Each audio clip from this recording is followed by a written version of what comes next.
can you see that this little screw right here has no holding power now, or these two holes, for those two holes, no holding power at all.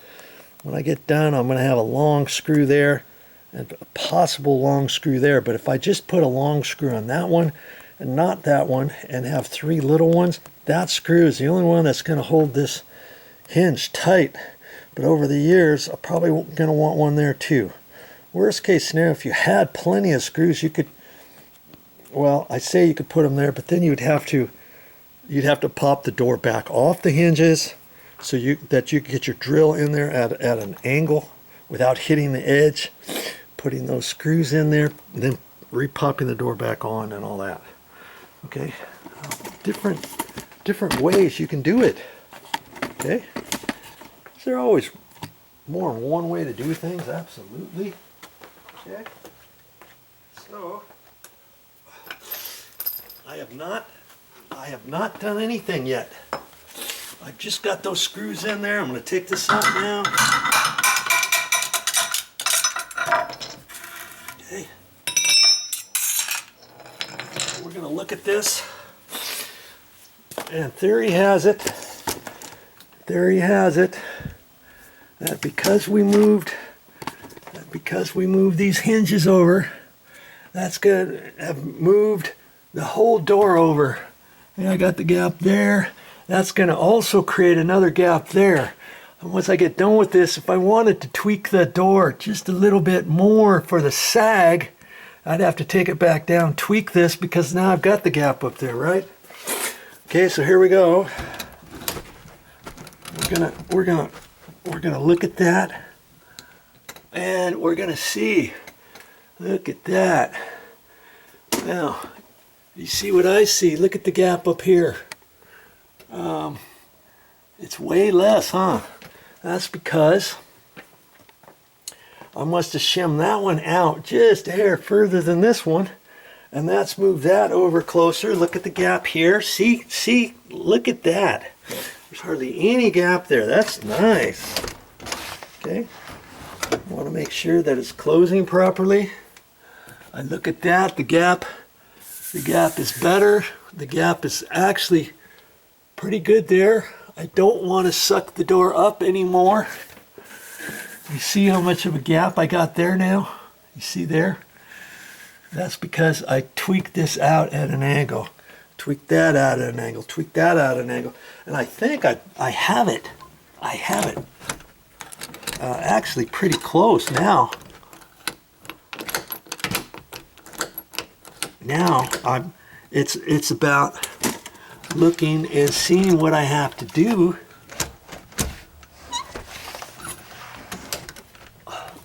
with adjusting that, because it's not holding. I might have to oh, you know, it might be hitting. You see the wood right there?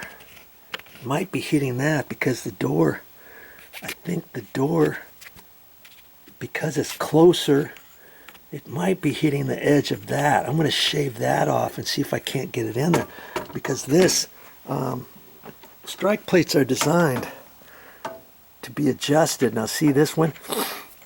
To adjust it, if it was sloppy, you take that and bend it out. Well, this one's never been bent out. I can't push it back to try to get that in there. I think it's because it's hitting that. Okay, I'm gonna shave off that first.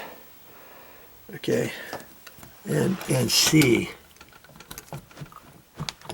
because I think it should actually go in right there. I'm not quite sure why it's not, because this has plenty of room now. It's not hitting the bottom because I raised the whole door up. You see, I can't raise the door up any higher, because then it'll start rubbing there. And in fact, I got it just a hair higher than it should be. That's about right. Even if it was slightly higher over time, hinge knuckles, your hinge pin wear back and forth, and then this gets sloppy, and then it naturally has a tendency to sag your door just for that reason alone. And usually it works on the top one more so than the middle one and the bottom one, because all of your weight on your door when it's hanging is from the top. Okay, the bottom is just keeping it held there as it's swiveling, as the top's swiveling, and that kind of stuff. And I see this gap. I'm liking the gap. I wouldn't want the gap any closer, I don't think.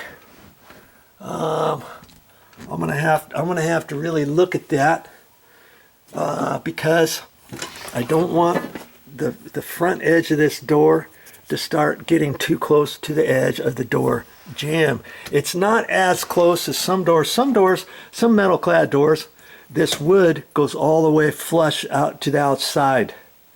Okay, this one, it happens to indent. So because of that, it's knocked off the edge of that out to there. So as you're closing the door, that gives you a little bit more closability on the back side. Does that make sense? So I don't have to have it as far away as I would a front door. Okay, and so I almost, I'll have to look at that to see if I want to move that any closer. Now see the bottom one has less of a gap, and it's just about right, I would say. Okay, at the bottom. It's almost hitting, almost, I say, at the bottom, right there. So if anything, I could take the bottom one off and suck those little adjustable screws that I have in there just over, just a hair. I think I'm going to do that. And then as for the top, I think I'm going to take the top one out and back them out maybe a quarter turn so that this pushes over just a hair to make this gap a little bit less, and a hair tighter over that way to the right to make this gap a little bit bigger. Does that make sense? And I'll do that, and basically all I have to do is loosen up the hinges, kind of like how I did before, and adjust those screws. Okay, I'll put my 2x4 back in there for the top, take that out, and I only have one screw up there, and then plop that back. Let's see, loosen those up just a little bit, and that's my hint, that's my shim. Do you see what I mean?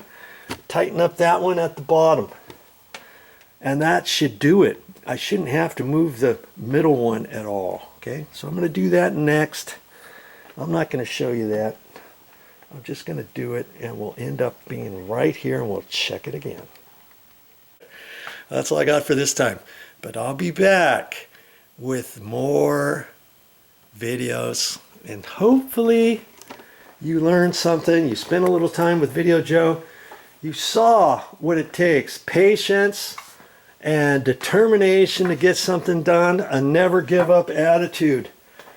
And if that's you, that's what my videos will show you, how an average Joe is going to fix things around the house to save money. And you're learning it from an average Joe.